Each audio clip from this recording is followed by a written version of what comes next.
जय हिंद दोस्तों। कल मैंने आपको बताया था कि प्राचीन भारतीय इतिहास के स्रोत में ऐतिहासिक ग्रंथ में बहुत सारे पुस्तक का नाम बताया था जिसके लेखक आपके हर एग्जाम में आते रहते हैं। वहां से मैं बताया था कि जो बचे हुए हैं कल के क्लास में बताऊंगा। मैं आज बता रहा हूं कि महावंश और दीपवंश ये दो पुस्तकें हैं, ये ग्रंथ हैं, ऐतिहासिक ग्रंथ का ये ग्रंथ है। महावंश और दीपवंश ये बौद्ध ग्रंथ है। महावंश और दीपवंश कैसा ग्रंथ है? तो बौद्ध ग्रंथ है। ये क्वेश्चन एग्जाम में आता है कि महावंश और दीपवंश का संबंध है तो बौद्ध ग्रंथ से है। और ये बौद्ध ग्रंथ क्या है? ऐतिहासिक ग्रंथ का भाग है। ललित विस्तार ये भी क्या है? बौद्ध ग्रंथ है। ललित विस्तार क्या है? ये भी बौद्ध ग्रंथ है जिसकी रचना नेपाल में हुई थी। ललित विस्तार ये बौद्ध ग्रंथ है जिसकी रचना नेपाल में हुई थी। पतंजलि जिसके लेखक महाभाष्य हैं, पुष्यमित्र शुंग के पुरोहित थे।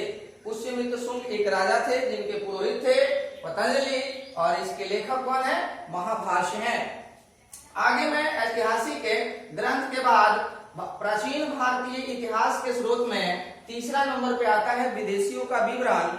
आज मैं आपको विदेशियों के विवरण के विषय में बताऊंगा, जिसमें पहले क्वेश्चन आता है कि हिस्टोरिका के लेखक कौन है। तो हिस्टोरिका के लेखक हेरोडोटस है। हेरोडोटस को ही इतिहास का पिता कहा जाता है। हेरोडोटस को ही इतिहास का पिता कहा जाता है। उसके बाद मेगास्थनीज हैं। मेगास्थनीज द्वारा लिखी गई पुस्तक इंडिका है। आपके एग्जाम में आता है क्वेश्चन कि इंडिका पुस्तक के लेखक कौन है? तो मेगास्थनीज हैं। ये हेरोडोटस और मेगास्थनीज ये दोनों जो थे यूनानी लेखक थे, यानी यूनान के रहने वाले थे, और ये भारत के इतिहास के विषय में बताते हैं।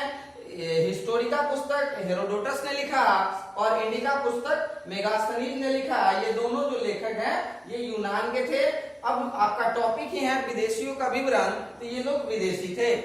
अगला क्वेश्चन है टॉलमी। टॉलमी जिन्होंने भारत के भूगोल नामक पुस्तक लिखी। टॉलमी जिन्होंने भारत की भूगोल नामक पुस्तक लिखी। कहीं कहीं भारत की ज्योग्राफी भी दिया करता है एग्जाम में कि भारत की ज्योग्राफी किसने लिखी या भारत का भूगोल किसने लिखा, तो टॉलमी ने लिखा था। टॉलमी रोमन का रहने वाला था। टॉलमी कहां का रहने वाला था? रोमन का रहने वाला था। आगे आता है आपका प्लिनी। प्लिनी जो है नेचुरल हिस्ट्री पुस्तक के लेखक है। प्लिनी कौन है? नेचुरल हिस्ट्री के लेखक हैं। इसके बाद अगला आता है आपका फाहियान।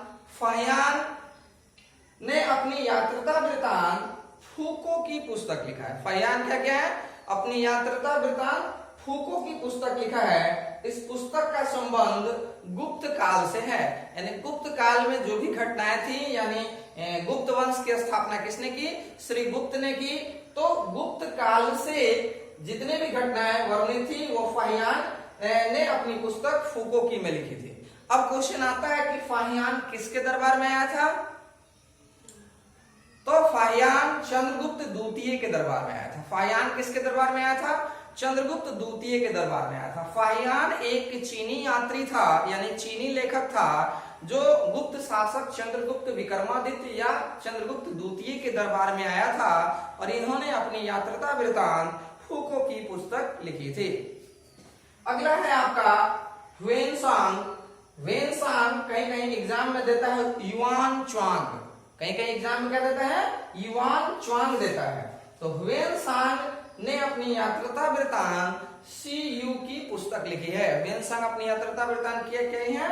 CU की पुस्तक लिखे हैं। अब क्वेश्चन आता है ह्वेनसांग किसके दरबार में आया था? तो ह्वेनसांग हर्षवर्धन के दरबार में आया था। ह्वेनसांग किसके दरबार में आया था? हर्षवर्धन के दरबार में आया था। ह्वेनसांग भी एक चीनी लेखक थे जो 629 ईस्वी में चीन से चले थे, और उनको भारत आते आते साल लग गए थे, यानी साल भर लग गए थे। 630 ईस्वी में भारत आए हुए थे। और भारत किसके दरबार में आए थे? तो ह्वेनसांग हर्षवर्धन के दरबार में आए हुए थे। ये यहाँ पे बौद्ध शिक्षा ग्रहण एकत्रित करके और पुनः चीन लौट गए। इस क्रम में उन्होंने भारत में कुल 15 वर्षों तक अपने जीवन को बिताया, यानी 600 से लेके 645 ईस्वी तक उन्होंने भारत में रहा और बौद्ध शिक्षा को ग्रहण किया। उसके बाद 645 में वो भारत से चीन लौट गए। वो ह्वेनसांग अपनी यात्रा के दौरान बौद्ध जब शिक्षा ग्रहण कर रहे थे उस समय नालंदा विश्वविद्यालय के आचार्य जो थे या कुलपति जो थे वो शीलभद्र थे। ये भी क्या थे? चीनी लेखक ही थे। अगला है आपका अल-बरूनी। अल-बरूनी जो एक अरबी लेखक हैं। अल-बरूनी क्या है? अरबी लेखक हैं। अल-बरूनी ने तहकीक-ए-हिंद या किताबुल-हिंद पुस्तक की रचना की। क्वेश्चन आता है आपके एग्जाम में कि तहकीक-ए-हिंद या किताबुल-हिंद की रचना किसने की? तो अल-बरूनी ने की। अब अल-बरूनी जो है कहाँ का है? तो अरब का रहने वाला था। अल-बरूनी किसके साथ भारत आया था? तो महमूद गजनवी के साथ अल-बरूनी भारत आया था। अल-बरूनी महमूद गजनवी के साथ भारत आया था और इन्होंने अपनी यात्रा वृत्तांत किताबुल-हिंद या तहकीक-ए-हिंद नामक पुस्तक लिखी थी। अब देखिए आज जितने भी विदेशियों का विवरण आपको हमने बताया ये सारे कहीं ना कहीं एग्जाम में आते रहते हैं। ये मोस्ट इंपोर्टेंट क्वेश्चन है और भी बहुत सारे क्वेश्चन आते हैं जिसको हमने नहीं पढ़ाया, लेकिन जितने भी आज हम आपको बोर्ड पे दिखा रहे हैं ये सारे मोस्ट इंपोर्टेंट क्वेश्चन है। आपका बिहार पुलिस हो, बिहार फॉरेस्टर हो या अदरवाइज कोई भी एग्जाम हो, सारे एग्जाम में यहाँ से यानी विदेशियों के विवरण से क्वेश्चन आते रहते हैं। आज की क्लास में इतना ही।